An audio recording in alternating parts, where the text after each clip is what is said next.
ஏய் நாகராஜன் பேசுகிறோம்ப்பா. கோட்டார் நீதிபதி ஜட்ஜி ஆண் பெண்ணும் கேட்டுக்கோப்பா. கன்னியாகுமரி மாவட்டத்திலேருந்து தெற்குப்பாளையம், ராஜபாளையம், சிலிவுத்தூர், மதுரை கிளை, உச்ச நீதிமன்றம், சென்னை உச்ச நீதிமன்றம் எல்லாமே கேட்டுக்கோப்பா. எல்லாம் பில்டிங்கு போடுது, அதுக்கு போடுறதுன்னு கான்ட்ராக்டுக்கு பூரா கையெழுத்து போடுவான். எம்எல்ஏ போடுவான், எம்பி போடுவான், மந்திரி போடுவான், முதலமைச்சர் போடுவான், கீழே பஞ்சாயத்து போர்டு வரைக்கும் போட்டு அந்த கோடிக்கணக்கான பேப்பர்களை போட்டு அந்த கான்ட்ராக்டில் எல்லாம் அடித்து அவன் எம்எல்ஏ வீட்டில் சொருகி வச்சுருக்கான், எம்பி சொருகி வச்சுருக்கான், கீழே பஞ்சாயத்து போர்டில் சொருகி வச்சுருக்கான், அடுத்தாப்புல மந்திரி சொருகி வச்சுருக்கான், முதலமைச்சர். இதே மாதிரி தான் கணக்கு எல்லா நாட்டுக்கும் போய்கிட்டு இருக்குது. இந்த ரோடு கான்ட்ராக்ட் போடுறது, ரோடை பூரா போட்டு பாழாக்கி வச்சுருக்கான். அந்த பேப்பருக்காக பாழாக்கிட்டான்.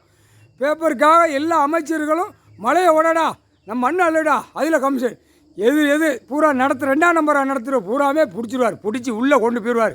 2ஆம் நம்பர் நடத்துகிறவன் பூரா திருச்சியவன். அதுக்கு தான் கோர்ட்டாருக்கு கணக்கு கொடுக்காரு, நீதிமன்றம் கோர்ட்டுக்கு கொடுக்காரு. கேட்டுக்கோப்பா அப்படின்னு நாகராஜன் கணக்கு கொடுக்காம்ப்பா. கேட்டுக்கோப்பா. கோர்ட்டு நீதிமன்றத்தில் நீதிபதி ஜட்ஜி ஆண் பண்ணு கேட்டுக்கோப்பா. என் தகப்பன் சொத்தை இப்படி வச்சு இப்படி பாழாப்படுத்தான். அப்பா விலங்கு மாட்டி சீக்கிரமாக தூக்கிடுவார். இதுதான் கணக்கு. முக்கால் சத்தியம்.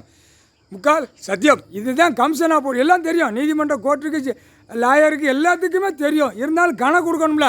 கணக்கு கொடுத்தாலும் வருஷ வாரியாக தூக்கி விலங்க மாட்டி தூக்கிடுவார். முக்கால் சத்தியம்.